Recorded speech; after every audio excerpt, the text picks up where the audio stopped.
Right, good morning everyone. I know I haven't made a video in quite some time because various reasons, but I have a new bike which I've had for about the past month, and I think it's about time you saw it.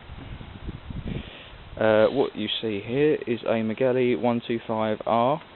It's a 59 plate, so a few facts and figures. It's about 11 brake horsepower, which is simply staggering. No, I'm joking.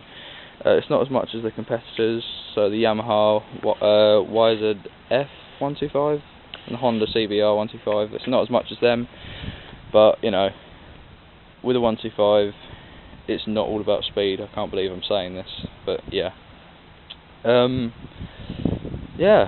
don't know what to talk about on this. It's got an SYM engine, single cylinder, as you'd expect. It's got a tubular frame swinging arm with the sort of weird T6 aluminium written on there. Who knows?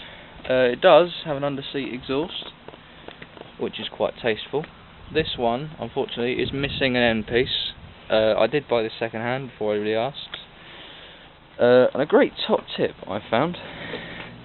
This stuff, it's called 3M.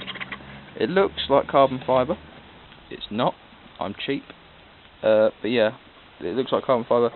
What's happened here on this bike is it's been sat for 2 years in a garage, so the paint has started to just come off a little bit. So I've decided to, rather than go out and buy paint because I'm cheap, put some 3M on it. It's nice and sleek and sexy. One thing I did work out afterwards, if you see this little indent here, remove stickers before you put the 3M on, otherwise it's going to look a bit silly. But yeah, something to learn. The max speed on this bike that I've managed to get it to, there you go, isn't that nice? Yeah. According to the speedometer is, it will show me 89 miles an hour. I don't know how credible that is, but I don't know, something to show off to your mates, I suppose. Other than that, yes, still on L plates. I need to inquire as to whether or not, you know, an A1 license at my age, if it's possible, will take those off. You know, hopefully, I'm not sure. But yeah, what else is there? Not really sure what to tell you about this bike, to be honest, other than I'm really enjoying it. There are a few issues with it though, one being this. This is the, obviously, the clip-on handlebar on the left. That hits the plastic, as you can see, it's got a nice big gouge mark out there. And yeah, if you've got the horn button, which I had to grind away a little bit, if you do that to there, the horn will go off. But what I found is, miraculously, this is the indicator button, yeah, left, right, cancel. Do that, if you've left the indicators on, which I often do, hit it against there, and it cancels it. You know, little things. Not really sure what else there is. It's got a 520D chain. The plastics on this are quite brittle, so don't drop it. But yeah, as you can see, they are a bit. This is where one of the bolts has come off, but I think plastic welding will sort that out. Other than that, there's not really much I can say. In a minute I'll let you listen to how it sounds, but yeah, it's got 5 gears, so 1 down, 4 up. They're quite long gears, so you can stay in them for quite a while, I'd say, as opposed to the radio I just had, which was 6 gears, and you were changing gear literally every second, which is a bit horrible. If I just take this off, see on here you got all the electrics. These electrics on these bikes, from what I've read, are not very renowned for being bulletproof, but all I can say is this thing's been out in all weathers. As you can see, it's a lovely rainy day today. yeah, it's been out in all weathers, and none of the electrics have gone wrong on me yet.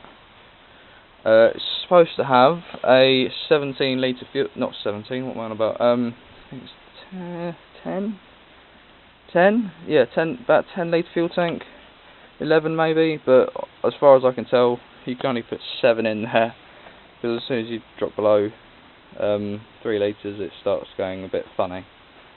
So, yeah. Anyway, I'll let you listen to how it sounds. That is nice, isn't it? So, yeah.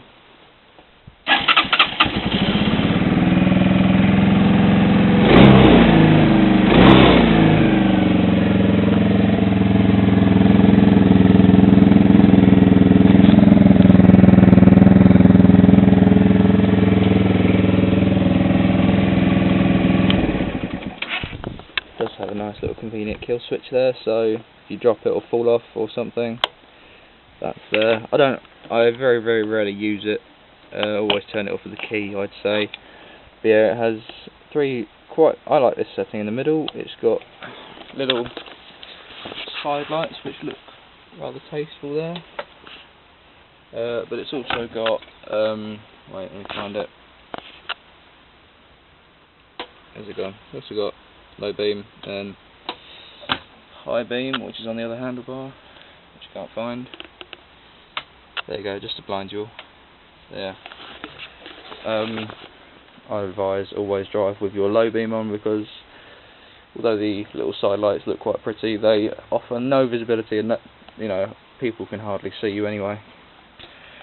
Yeah, a few interesting things about this speedometer. I think there's some glare. There we go. Things about this speedometer are, if you hold the 2 buttons together, you can set the tyre circumference, so you can get a more accurate reading. Obviously miles an hour and kilometre. It gives you a pulse setting, so obviously here I don't know if it's focused, I do apologise if it's not, but if it's not focused, that's 0, all around there's 10, there's 11, there's 12. It will let you go, it will let you set a pulse setting, so this little light here will flash red when it's time to shift. But yeah, other than that, I'm really quite pleased with it. Is there anything else? Yes, actually, while I remind you, in case any of you want to buy this bike, not this one obviously, but if anyone is interested in buying one of these bikes, a few things are, they are very hard to come by. If you do buy one, I don't suppose it will be in good nick. One of the good points that I especially liked is they are styled on Ducatis, so obviously that's going to look quite good. But yeah, parts are very hard to come by. You can't really buy these bikes anymore, but they do 2 other models, which is the Megelli 125M, which is the off-road, and you've got Megelli 125. I'm not sure what the last one is, but they do a naked model as well. So yeah. Anyway, thank you for watching. See you next time.